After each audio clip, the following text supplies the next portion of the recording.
Good morning friends.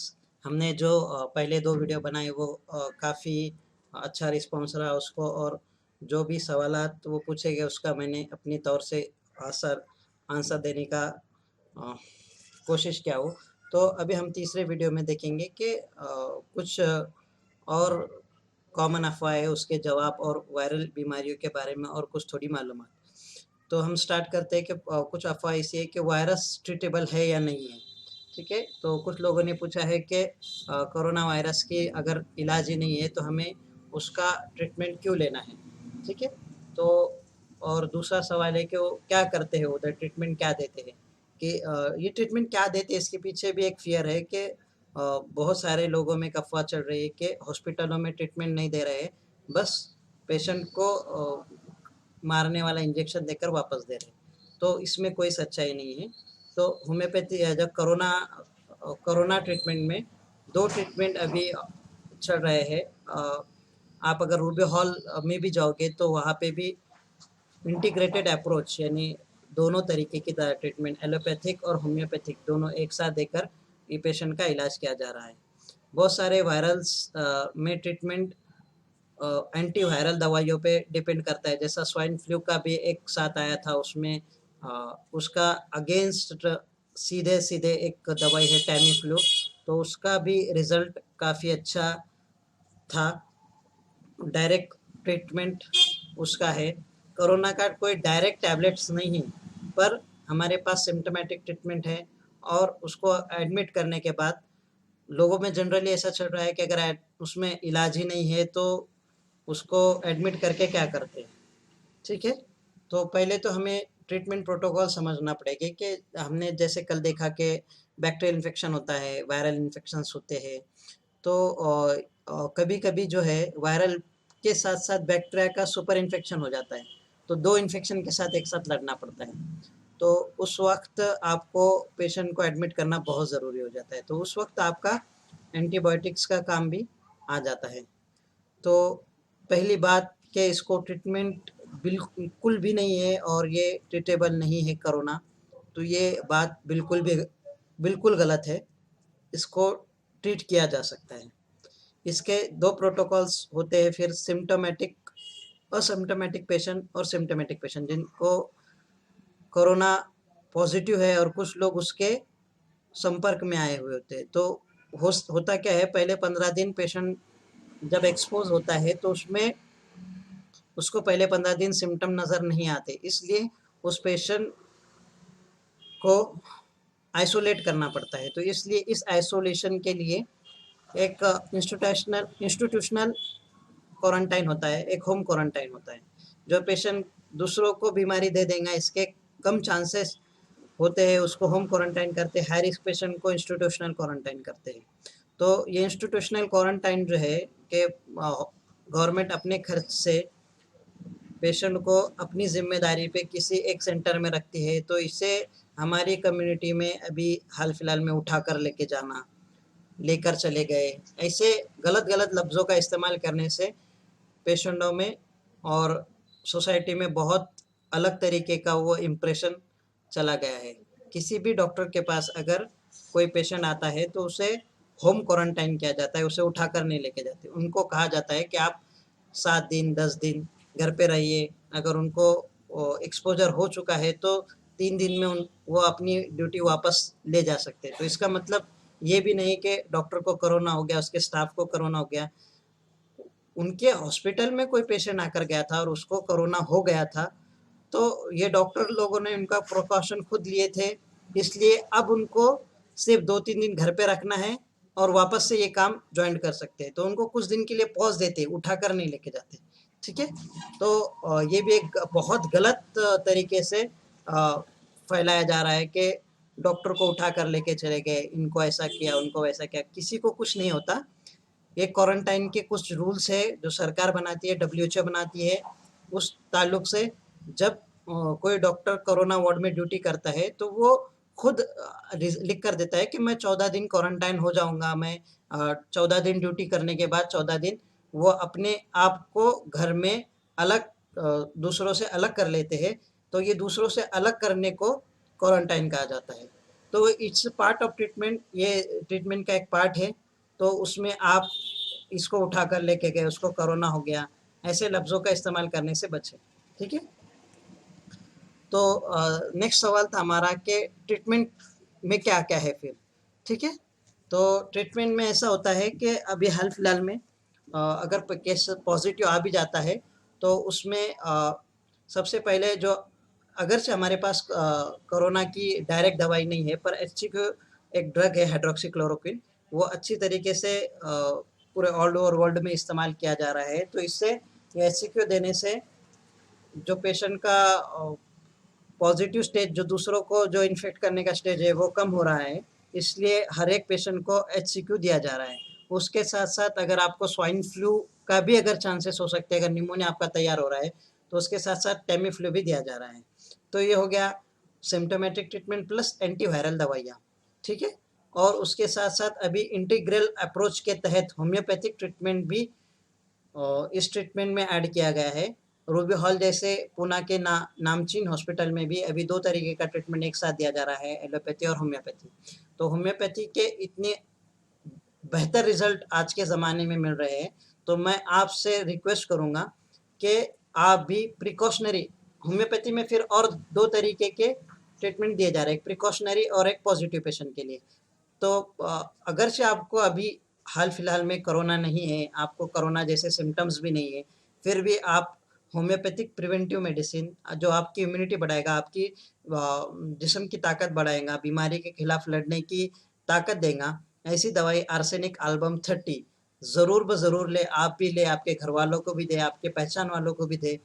तो आप पर ये दवाई लेते टाइम आप आपके नज़दीकी डॉक्टर, होम्योपैथिक डॉक्टर जो उसकी समझ रखते हैं, तो उनसे आप राब्ता कायम करके लें। अगर आपको इस ताल्लुक से कुछ भी प्रॉब्लम है या फिर आपके कुछ सवालात हैं आर्सेनिक एल्बम लेने के बारे में, तो मुझे आप मेरे नंबर पर कॉल कर सकते हैं, ठीक है। और उसके बाद जब पेशेंट कोरोना पॉजिटिव हो जाता है, उसमें भी होम्योपैथिक मेडिसिन्स बहुत अच्छे काम कर रहे हैं।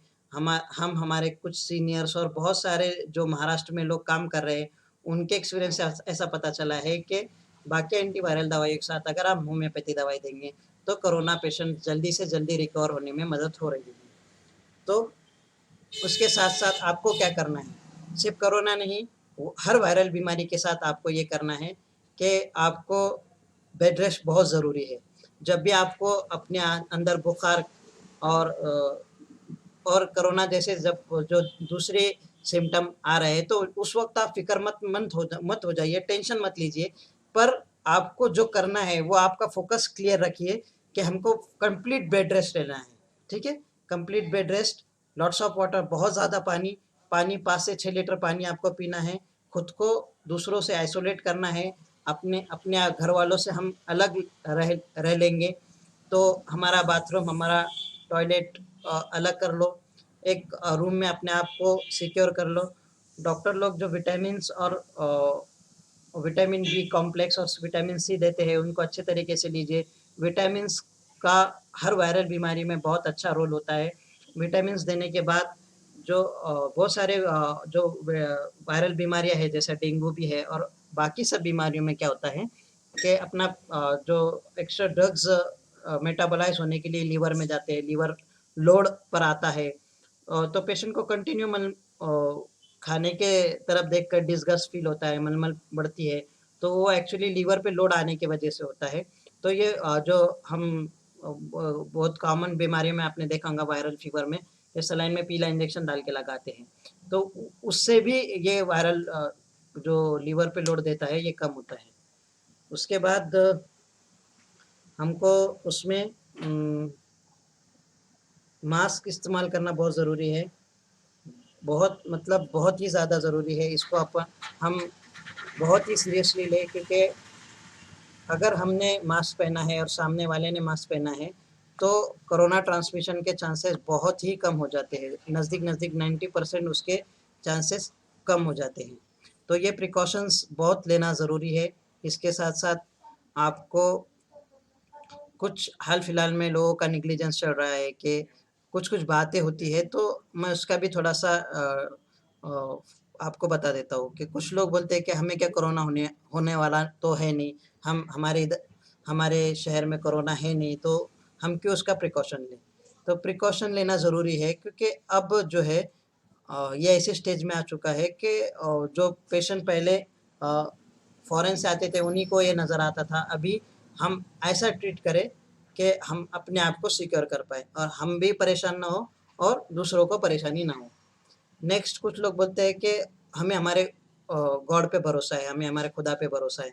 ठीक है, अच्छी बात है, ये तो हर एक को होना चाहिए। पर ये बात जो है आप ट्रीटमेंट के साथ और प्रिकॉशन के साथ रखिए।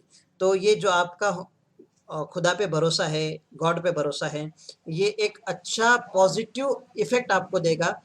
एक्चुअली बीमारी से लोग कम मरते हैं, उसके डिप्रेशन से ज़्यादा क्रिटिकल हो जाते हैं। तो ये जो खुदा पे भरोसा रखने की वाली बात है, ये आप अपने माइंड को अच्छी तरीके से उसको गाइड करें और अपने अंदर पॉजिटिविटी लाए, तो ये पॉजिटिव थिंक आपको हर बीमारी से लड़ने में मदद करेगी। पर शर्त ये है कि आपको उसको ये पॉजिटिव इफ़ेक्ट जो है, जो आपको आपके खुदा पे भरोसा है, गॉड पे भरोसा है, तो ये आपको अपनी दवाई के साथ रखना है, प्रिकॉशन के साथ रखना है। अगर आप दवाइयाँ लोगे और प्रिकॉशन नहीं लोगे, मतलब दवाई लोगे परहेज ना करोगे, तो वो बेवकूफ़ी की अलामत है। ठीक है, आप अगर प्रिकॉशन बिल्कुल नहीं लोगे और समझोगे कि अगर मैं प्रिकॉशन नहीं भी लूँगा तो मुझे बीमारी नहीं होगी, तो भी ये भी एक गलत बात है। ठीक है, एक पेशेंट हमें बोला कि डॉक्टर साहब हमको क्या इतना लेने की ज़रूरत नहीं, जवानी में हमने बहुत बीमारियां देखी, हमने को बहुत बार कुत्ता काटा, हमने कभी कुत्ते का इंजेक्शन नहीं लिया, हमको क्या करना है। तो हम क्या कुत्ता काटता था तो उस पर बस अ, चूना लगा देते थे, मतलब, और बस काम को लग जाते थे। तो बहुत अच्छी बात है, फॉर्चुनेट यू आर, मतलब आपका बहुत किस्मती है कि वो कुत्ता काटने के बाद भी वो कुत्ते को ये नहीं था, रेबीज़ नाम की बीमारी नहीं थी। वरना रेबीज़ ये बहुत जानलेवा बीमारी है, इसमें ऐसा बिल्कुल ना करें। इसको चूना लगाने की भी ज़रूरत नहीं, जब कुत्ता आपको काटेगा तो उसको, वो ज़ख्म को आप अच्छे बहते हुए पानी से साबुन से रगड़-रगड़ कर 2-3 बार धोइए, अच्छे क्लीन कीजिए उस ज़ख्म को। फिर उसके बाद आपके नज़दीकी डॉक्टर की सलाह लेकर आप उसके इंजेक्शन भी लगवा सकते हैं। बहुत सारे लोग उसके लिए बहुत अलग-अलग तदबीरें इस्तेमाल करते हैं। कुछ-कुछ लोग फिर एक-एक चीज़ें चालू हो जाती, कोई बोलता ये खाओ, कोई मैं तो एक पेशेंट को देखा था कि वो अपने बच्चे को कुएँ में मतलब कुएँ में झाँकना ज़रूरी है, ऐसा बोल रहे थे। तो it's not part of treatment. जो पुराने लोग थे, उनको पता था कि उसके पीछे भी वो थोड़ा-सा लॉजिक लगाते थे, हम सिर्फ़ ब्लाइंडली फ़ॉलो करते हैं। तो आँख बंद के फ़ॉलो मत कीजिए। ये कुएँ के अंदर क्यों झाँकते थे कि उस ज़माने में अगर पेशेंट को कुत्ता काट ले तो हाइड्रोफोबिया टेस्ट करने का वो एक तरीका था। ये टेस्ट है, मतलब जब कुत्ता काटने के बाद बीमारी हो जाती है तो पानी से डर लगने लगता है पेशेंट को। बहता पानी देखकर डरता है, कुएँ में का पानी देखकर वो डरता है। बाद में जब वो बहुत ज़्यादा हो जाता है तो पीने वाला पानी भी देखकर उसको ऐसा डर लगता है कि उसका हलक अकड़ जाता है। तो उस वक़्त जब हाइड्रोफोबिया में पेशेंट चला जाएगा, तो वो बहुत ही ज़्यादा हो जाएगा उस वक़्त। तो उस वक़्त तक तो हमको इंतज़ार नहीं करना है। अगर कुत्ता काट भी लेता है, तो उसको पानी से साफ़ करना है, अच्छा बहते हुए पानी से, साबुन पानी से उसको धो लेना है और उसको चूना वगैरह लगाने की ज़रूरत नहीं है। आप उसको नज़दीकी डॉक्टर से कॉन्टैक्ट करके उसका इंजेक्शन लगवा सकते हैं। आपको पहले कुछ नहीं हुआ, इसका मतलब अभी भी कुछ नहीं होगा, ऐसा बिल्कुल ना सोचें। तो 3 चीज़ें यहाँ पर हमने इस वीडियो में ज़रूर देखे कि ये बीमारी ट्रीटेबल है कोरोना, इसका ट्रीटमेंट लेना ज़रूरी है, रेस्ट ज़रूरी है, खुद को आप अगर बीमार हैं तो आपको अपने घरवालों से दूर करना ज़रूरी है, विटामिन्स लेना ज़रूरी है और मास्क पहनना बहुत बहुत बहुत ज़्यादा ज़रूरी है। आप अच्छा है, भरोसा आपका बहुत ज़रूरी है, आप अपनी दिल की ताकत बढ़ाइए, पर ट्रीटमेंट और प्रिकॉशन ज़रूर ब ज़रूर इस्तेमाल कीजिए। थैंक यू फ्रेंड्स, आज के वीडियो में इतना ही, और आपके जो भी सवालात हैं मुझे आप पोस्ट करते रहिए, मैं उनके जवाब देता रहूँगा। मेरी सोच और मेरे नॉलेज के हिसाब से मैं आपको उसको आंसर करने की बहुत वो कोशिश करूँगा। और एक लास्ट नोट, आखिरी हम बोलेंगे ना, होम मैसेज, घर पर जाते हुए का मैसेज, अगर आपने अभी तक आर्सेनिक एल्बम 30 नहीं लिया है तो प्रिकॉशनरी तौर पे होम्योपैथिक दवाई आर्सेनिक एल्बम 30 आपके नज़दीकी डॉक्टर से ज़रूर ब ज़रूर लें। Thank you. Thank you.